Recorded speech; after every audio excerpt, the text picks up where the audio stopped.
السلام عليكم اخواني، ان شاء الله يا ربي تكونوا بصحه جيده. اليوم غادي نتكلموا على واحد المجرم الاسم ديالو جيفيري دامير، اللي تعرف باكل لحوم البشر في ميلوكي.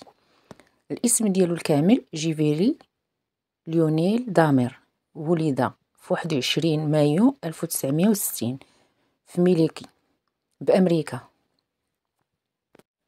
والده كان عالم كيمياء، ووالدته كانت تعاني من مشاكل نفسية. جيفيري منذ صغره كان منعزلا وخجولا، وكان كيعاني من مشاكل أسرية اللي هي صراعات ما بين الأب والأم، اللي أدى الانفصال ديال الأبوين ديالو. تقول القصة أنه كان مولعا بتشريح الحيوانات الميتة، بحيث كان كيجمع جثثهم وكيقوم بتقطيعها، وهذا الشيء يعتبر مؤشر مبكر على السلوك الإجرامي. لما وصل جيفيري سن المراهقة أصبح يشرب الكحول بكثرة، وحتى في تواجده في المدرسة أثناء الدراسة كان كيشرب الكحول بكثرة. أول جريمة كتقول المصادر أنه بدأ في سنة 1978. جيفيري قتل واحد الشاب يدعى ستيفن هيكس من أصول آسيوية، بعد أن استدرجه إلى منزله بحجة الشرب معه، وهنا المقصود الخمر، ثم ضربه حتى الموت وقطع جثته إلى أجزاء. ومرت السنين بعد هذه الجريمة لم يقم بأي جريمة ثانية أو يقتل أي شخص حتى سنة 1987، أي بعد 9 سنوات. لكنه بدأ يشعر برغبة كبيرة للقتل مرة أخرى. تقول المصادر جيفيري قتل 16 ضحية ما بين عام 1987 و 1991، معظمهم من شبان اللي كان كيستدرجهم إلى شقاته بحجة التقاط صور لهم، لأنه كان محترف في التصوير، وكذلك كان كيتوفر على آلات التصوير. ولكن كان كيخدرهم وكيقوم بعملية الاغتصاب ديالهم، وكاين بعض الأشخاص كانوا كيمشيو بالإرادة ديالهم، هما عندهم ميول لهذيك الطريقة. وكاين مصادر كتقول أنه كان كيفعل الفاحشة بالجثث بعد قتلها. أول شيء كان كيخدرهم ثم يقتلهم بالعنف بالخنق أو الضرب، وبعد القتل كان كيقوم بتقطيع الجثث، وفي بعض الأحيان كان كيحتفظ بأجزاء كثيرة منها مثل الجماجيم، العظام، القلوب ديال الضحايا. تقول القصة أن جيفيري كان كيقوم بطبخ بعض الأعضاء البشرية وأكلها، وهذا الشيء هو اللي خلاه يعرف باسم آكل لحوم البشر. وكذلك حاول إجراء تجارب على بعض الجثث أو بعض الضحايا بإحداث ثقوب في جماجمهم، وكي يحاول يصب عليهم مواد كيميائية بداخلها وتحويلهم إلى زومبي أحياء. جيفيري كان مختلف عن غيره من القتلة، كذلك كان معروف بالذكاء ديالو المخيف، وكان هادئ ويعرف كيف يتصرف ويخدع الجميع. تقول القصة في 22 يوليوز 1991 تمكن أحد ضحاياه والاسم ديالو تريسي إدواردز من الفرار من شقته وهو مكبل اليدين، وأبلغ الشرطة. وبعض المصادر كتقول ماشي هو اللي أبلغ الشرطة، واحد الجارة شافته مكبل اليدين وعاري الجسم يركض بالشارع، وهي اللي أبلغت الشرطة. هاد الفتى كان من السود، الأمريكان السود، وهو أغلب ضحاياه كانوا من السود.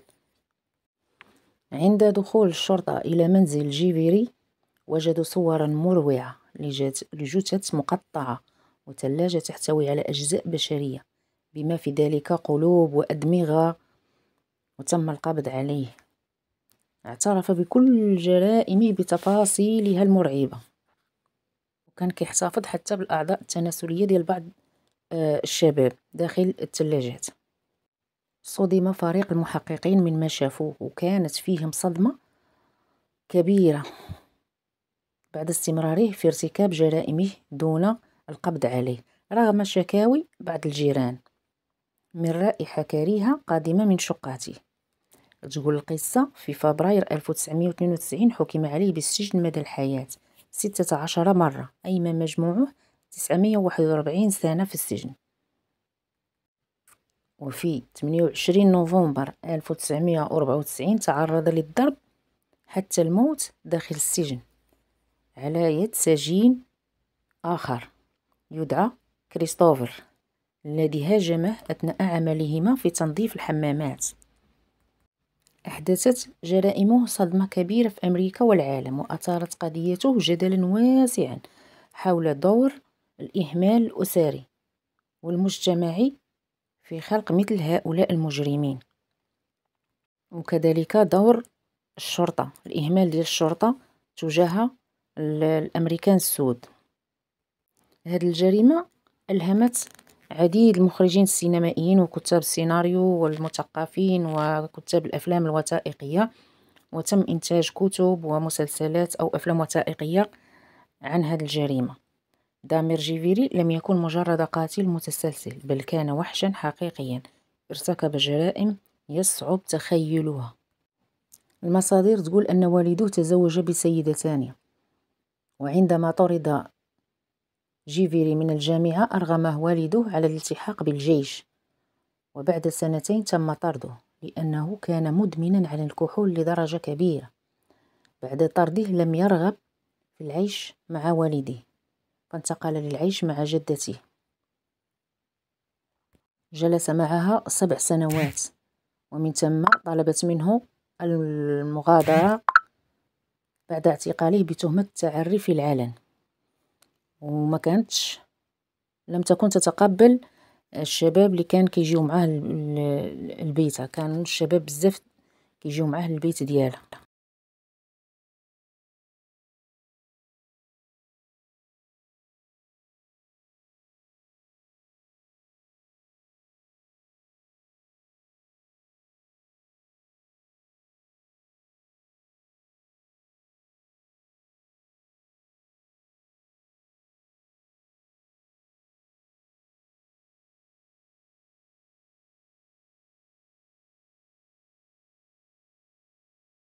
ألفت العديد من الكتب عن قصة دامير، مثل كابوس أمريكا سنة 91 بقلم دولاند ديفيدي، وضريح جيفيري دامير 93 بقلم براين.